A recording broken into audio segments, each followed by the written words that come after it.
পেঁয়াজ কুচি করে দিয়েছি আবার, আর একটু লঙ্কা নিয়েছি।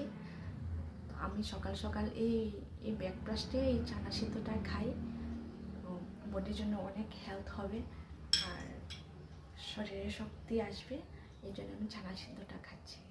তো তোমরাও খাবে এরকম বন্ধুরা।